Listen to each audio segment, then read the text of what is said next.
बिस्मिल्लाहिर्रहमानिर्रहीम। अस्सलाम वालेकुम दोस्तों, आप देख रहे हैं किस्मत टीवी। दोस्तों, इस दुनिया की सबसे पेचीदा चीज़ इंसानी दिमाग है। इंसान के दिमाग को समझ पाना बहुत ही मुश्किल काम है। कोई भी इंसान अपने दिमाग पर काबू नहीं पा सकता। हमारा दिमाग हर वक्त कुछ ना कुछ सोचता रहता है। यहाँ तक कि हम जब सो रहे होते हैं इस वक्त भी दिमाग आराम नहीं करता, बल्कि ये मुख्तलिफ़ केमिकल्स पैदा करके हमारे जिस्म के दूसरे हिस्सों तक भेजता रहता है ताकि हमारा जिस्म पुरसकून रहे। दोस्तों, साइंस ने कई दहाइयों तक इंसानी दिमाग पर रिसर्च की और ऐसे हैरत अंगेज़ और दिलचस्प हक़ाइक़ बयान किए जिनके बारे में पहले कोई नहीं जानता था। तो दोस्तों, आज की इस वीडियो में हम इंसानी दिमाग के मतलब कुछ अमेजिंग फैक्ट आपके साथ शेयर करेंगे। तो वीडियो शुरू करने से पहले आपसे गुजारिश है कि हमारे चैनल किस्मत टीवी को सब्सक्राइब कर लीजिए और घंटी के आइकॉन को भी प्रेस कर ले ताकि हमारी आने वाली हर नई वीडियो आप तक बआसानी पहुँच सके। दोस्तों, साइंटिस्ट के मुताबिक एक नॉर्मल इंसान अपने दिमाग का सिर्फ 10% हिस्सा ही इस्तेमाल करता है, लेकिन आइंस्टाइन का दिमाग 10% से ज़्यादा काम करता था और इसलिए वो दुनिया का सबसे जीनियस तरीन इंसान माना जाता है।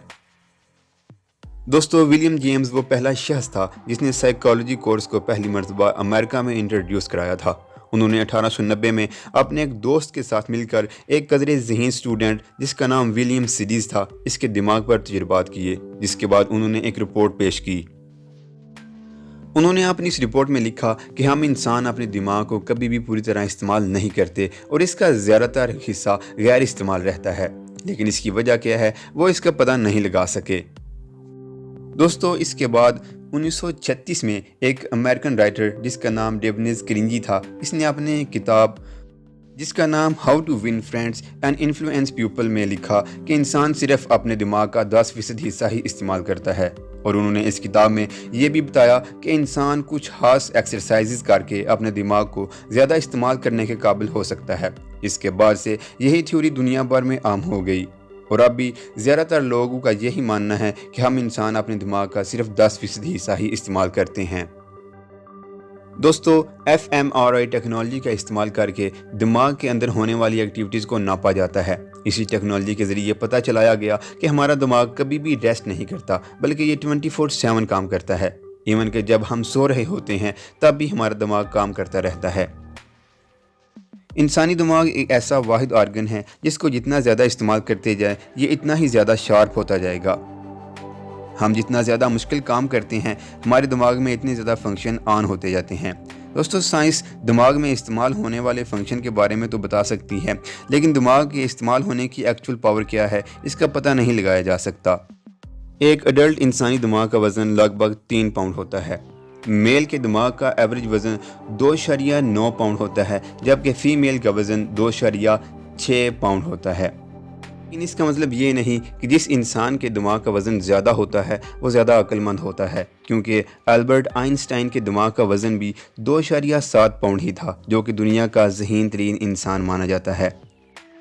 दोस्तों, हमारा दिमाग हमारे जिस्म की 20% एनर्जी इस्तेमाल करता है। एक आम इंसानी दिमाग में इतनी इलेक्ट्रिसिटी होती है कि इसे 20 वाट का बल्ब जलाया जा सकता है। सिनेस्थीसिया एक ऐसा अमल है कि जिसमें इंसान का दिमाग बहुत ज़्यादा शार्प हो जाता है और इस दिमाग की ताकत इतनी ज़्यादा हो जाती है कि इंसान रंगों को सुन सकता है और लफ्ज़ों को सूंघ सकता है। सिनेस्थीसिया में इंसान की यादाश्त बहुत ज़्यादा बढ़ जाती है और दिमाग पुरसुकून और रिलैक्स रहता है। दोस्तों, इंसानी दिमाग पर बहुत ज़्यादा रिसर्च हो चुकी है और इसके बारे में बहुत सी दिलचस्प बातें सामने आई हैं, लेकिन साइंटिस्ट अब तक इस बात का पता नहीं चला सके कि हमारा दिमाग सोते हुए ख्वाब क्यों देखता है। दोस्तों, दरअसल ख्वाबों का ताल्लुक रूहानियत से है। जिस तरह साइंस जिन्नात और फरिश्तों को साबित नहीं कर सकती, इस तरह ख्वाबों के बारे में भी साइंस के पास कोई वजाहत मौजूद नहीं है। साइंस के मुताबिक ख्वाब हमारे मेंटल स्ट्रेस, फिज़िकल और इमोशन की वजह से हमें दिखाई देते हैं, जबकि इस्लामी तालीमात के मुताबिक ख्वाब हमारी रहनुमाई भी करते हैं और तकरीबन हर ख्वाब का कोई ना कोई मतलब ज़रूर होता है। और इसकी वाज़िह दलील कुरान पाक में सूरह यूसुफ में मौजूद है। यकीनन आप में से हर कोई हज़रत यूसुफ अलैहिस्सलाम के बारे में ज़रूर जानता होगा। कुरान में हज़रत यूसुफ अलैहिस्सलाम के किस्से को अहसनुल क़सस कहा गया है। और अगर आप में से कोई इस बारे में नहीं जानता तो सूरह यूसुफ, जो कि कुरान पाक में पारा नंबर 12 और 13 में मौजूद है, आपको इसका मुताला ज़रूर करना चाहिए। دوستو ہمارے دماغ میں مختلف حصے ہوتے ہیں اور ان کے مختلف فنکشنز ہوتے ہیں۔ ہمارے دماغ کا وہ حصہ جو کہ چہروں کو یاد رکھتا ہے، اگر کسی وجہ سے ڈیمیج ہو جائے تو ہمارے لیے لوگوں کے چہرے شناخت کرنا بہت مشکل ہو جاتا ہے، اور اگر یہ بیماری بہت زیادہ بڑھ جائے تو ہم کو انسانی چہرے سبزیوں کی طرح نظر آنے لگ جاتے ہیں۔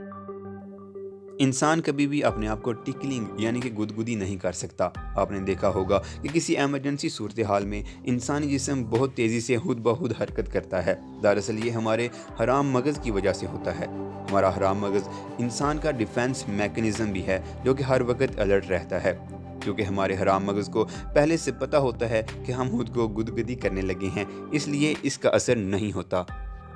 ہمارے جسم میں موجود نرو سیل جو کہ درد کے احساس کو دماغ تک لے کر جاتے ہیں، اگر کسی طریقے سے ڈیمیج ہو جائے تو ہمیں کسی بھی قسم کا درد محسوس نہیں ہوگا۔ اگر کوئی شخص کسی حادثے میں اپنے جسم کے کسی حصے کو کھو دیتا ہے تو ڈاکٹر اسے تھیراپی سیشن میں مرر استعمال کرواتے ہیں۔ مرر تھیراپی کے ذریعے انسانی دماغ کو چکما دیا جاتا ہے، اس عمل سے دماغ کچھ ریلیکس ہو جاتا ہے۔ دوستو انسانی دماغ 25 سال کی عمر تک بڑھتا رہتا ہے۔ اس کے علاوہ انٹرنل آرگنز میں ہمارا دماغ ایسا واحد آرگن ہے جو کہ ویسٹ بھی پیدا کرتا ہے، اور دماغ اس ویسٹ کو گلیم فلٹرنگ سسٹم کے ذریعے باہر نکالتا ہے، اور یہ ویسٹ ہمارے جسم کے دوسرے حصوں کے کام آتا ہے۔ دوستو ہمارا دماغ ایسا آرگن ہے جس کو جتنا زیادہ استعمال کرتے جائیں گے یہ اتنا ہی زیادہ شارپ ہوتا جائے گا، لیکن جو انسان اپنا زیادہ تر وقت انٹرنیٹ پر گزارتا ہے اس کی دماغی صلاحیت دن بدن کم سے کم ہوتی جاتی ہے، کیونکہ ایسا شخص ہر چیز کو انٹرنیٹ پر سرچ کر لیتا ہے اور اس کے بارے میں پتہ لگا لیتا ہے، اس لیے دماغ دن بدن سست ہو جاتا ہے۔ دوستو اگر ہمارے دماغ میں آکسیجن 8 سے 10 سیکنڈ تک نہ پہنچے تو انسان دماغی توازن کھونے لگتا ہے، جبکہ 5 سے 6 منٹ میں عام انسان کی موت ہو جاتی ہے۔